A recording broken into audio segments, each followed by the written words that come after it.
don't know why it isn't working. Well, hitting there. I don't know why it isn't working. So yeah, that's basically that. And you can select this individually or the whole layer. You can see the difference individually. You could just, you just get the ellipse, but the whole layer you just get the, you just get the whole thing. So if you just want the ellipse and want to change its stroke, you can cancel. Let's just make it stroke. Let's just go 0. Alright, so there's no stroke right now, and there you have a shape layer, and you can now animate it as you want. And let me just create another layer.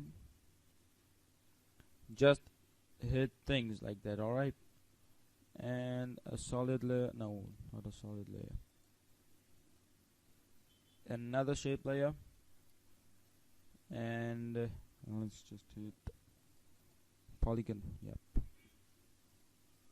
So there is this polygon, and let me just make it stroke 0. There we go.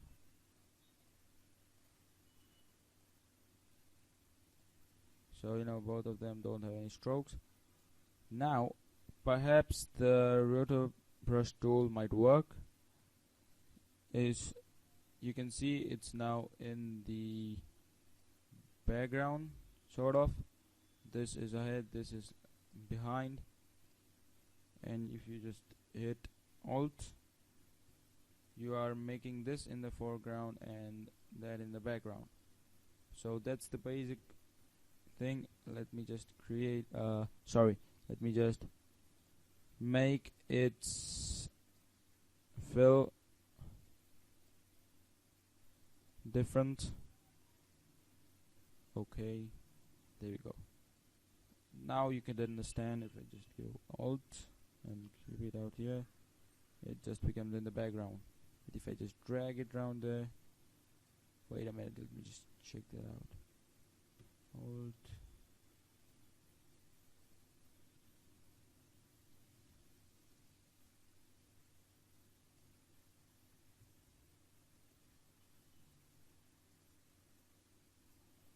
No, the background and foreground thing doesn't work out because we have got things in different layers. You just need to do that to make it in a different layer. It just now comes ahead. So I hope you understand how it works. I will just teach you the rotor brush tool in a footage because it won't work right now. And there we go. I have covered everything up. Perhaps if I am missing something, I don't think I am missing something. So I told you, if you need presets and effects, you can go Adobe Bridge, and then you would get some great stuff. Animation presets, various backgrounds. You can just mess with that thing. And let me just select my component composition, keyframe assistant that I told you how it works. Keyframe interpolation is what I'm going to teach you right now. Yeah, so the interpolation that I was talking about is, let me just create a new layer, a new shape layer, and let us just keep it there, and let's just make it smaller, a bit more smaller. Just hold shift so that your just hold shift so that your shape remains intact. Let me just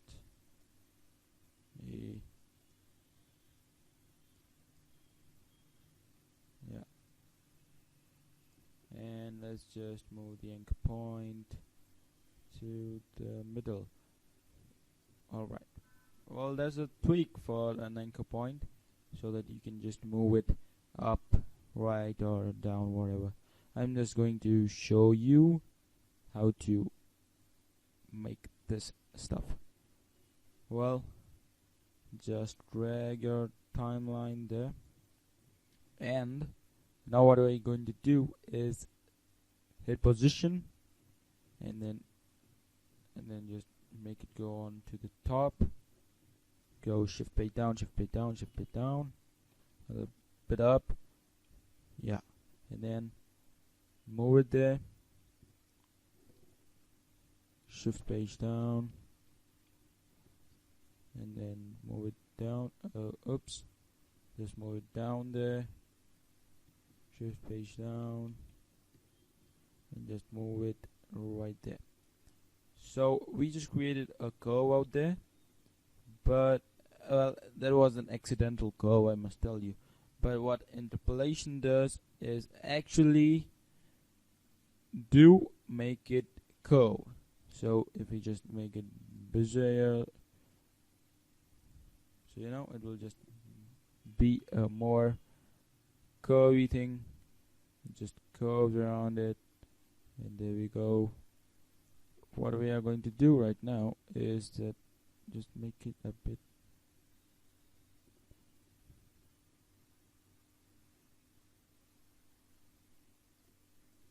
What we're gonna do is just drag the keyframes together, so the animation becomes more faster and more easier to deal with. So there we go. So the interpolation becomes kind of curvy between those lines, and that's keyframe interpolation for you. And you could see that these dots are more intact, and these are more separate. So if they are separate, then they are faster, and if they are closer, then they are a lot slower. So to maintain the speed, you must hit row across time, and then you've got your speed balanced. So you can just check that out. Now the speed is the same, so it is not differentiating around the animation. So you can just make it a lot of better. And the other thing that I want to tell you about motion blur, so just hit this one, enable motion blur, and then enable motion blur out here. So if you just see it now, well, let's just make this one preview. Let's just make a preview.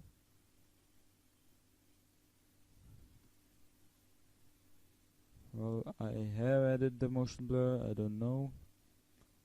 It must be working.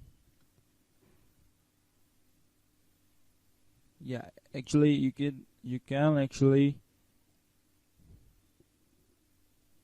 tell the difference with and without motion blur. Yes, that there is a difference, but you can't see it. It's a very minimal difference out here. Well, you can increase that and make it a bit more better. So that's motion blur for you, and you can just hide things if you want to. Just Control Z that and stuff like that. So we just alright. Yeah, and the thing, let me just show you a thing or two about masks. Well, let's just create a new layer, a solid layer. Alright, let me just drop it down. Yeah, alright. And then let me just create a mask, not the polygon tool again, but a star tool. Yeah, a star tool might do.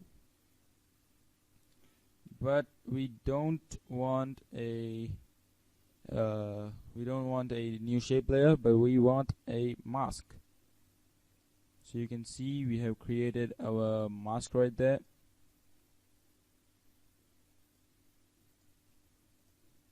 And let me just drag it a bit more bigger. Oops, let me just see that. Alright, yeah. So oops, it's again to create a mask you must first select this one, and then you can try to create another shape. Alright, just select this one, and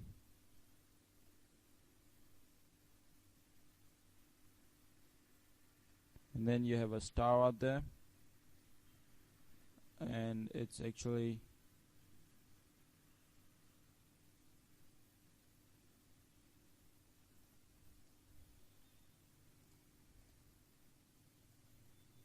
so you can just move it around, you can just have its anchor around there. So this is also another cool way of bringing things up.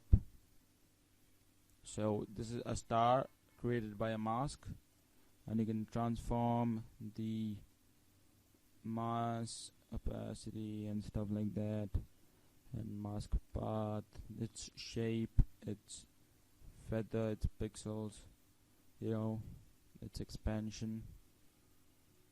Yeah, that's pretty much it. I don't think expansion and feather would help you, but just to give you a little bit of idea. And if you have this one on, then it can cause you problems. It can just change your shape, but if you just turn it off, then it will be a intact shape as one. So you don't have to create another shape out there. You can just create a solid layer and create masks. So that's mask for you, and you can create masks on many other things and stuff like that. Other than that, we have our effects. I told you about effects, what you should do. Just make it, run with it. Composition, well, I will show you how to export it in a while. How you can export things, and you can even save frames as files or even Photoshop layers, so that you can then just make differences and make changes in Photoshop and save it as a file or as a image or anything else. You can save the frame as and preview. Well, play current preview and preview. Well, it's not that important, I believe. And you can even trim the composition to your work area, so the composition will be just this much as you need. So that's pretty much it. And in editing, you can just split a layer. You can split the layers, and you can even label things up, like if you want the layer to be orange or stuff like that. Yes, it can be helpful, it actually depends upon you. And this is some pretty basic stuff. And then you've got effects. Effects, as I told you, you must just learn to move with it. Let me just create an animation and show you how you can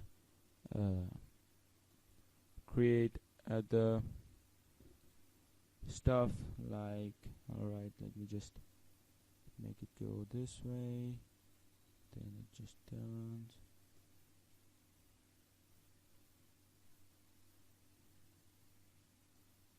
See, our interpolation was Bezier, so it just creates curves around there, even if you don't want to.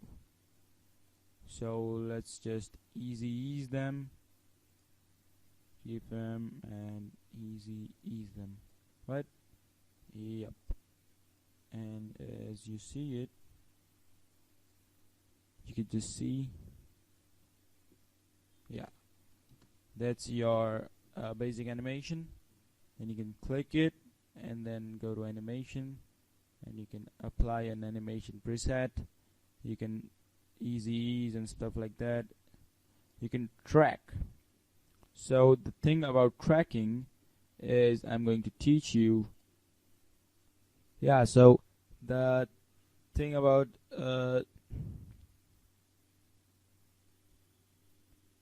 yeah, so that was a pretty cool keyframe sort of effects.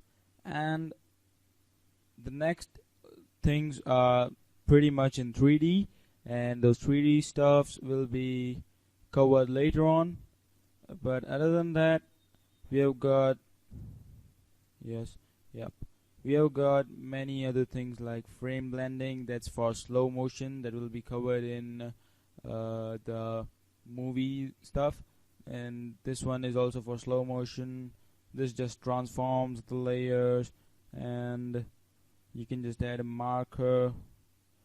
These are blending modes. You can add saturation and hue and play with the color, and you can just bring that layer to front and arrange it, and you can just pre-compose the layer to a different composition. Camera, stereo 3D rig, you can create a 3D layer and a 3D camera. Well, that's not something of use, but if you use it for making a 3D movie with, so that you can watch it with 3D glasses, then you can use it. And then link focus distance to layer, set focus distance to layer. So it just sets focuses on the between the camera and the layer. The camera sets focuses to the other layer. That's basically what happens. And perhaps I have covered everything basically up. Animations, I told you about this stuff, and you can just browse presets and effects, and then you can track motion and track camera will be covered in the motion part, movie part, where we'll be adding texts that will be tracking the motions and stuff like that. Yeah, so that's probably it. And this is just a window. You can add windows out there. You can see effects and presets are selected. So there you go, character. So you know the character comes along. That's the window part for you. You can add some extensions, and you can change your workplace. Yeah, that's basically it. And I toggled you with the switches, so you must be knowing how it works. I told you about the composition, only the 3D part, and some movie effects like track motion and other stuff like camera and what's it called? Clone stamp tool is just left. Other than that, everything is covered up. So you know the basics to start with, and you know how to make a simple animations, but more hard and difficult ones are coming up. So stay tuned, and hope you learned very cool things in this lecture. See you in the next video.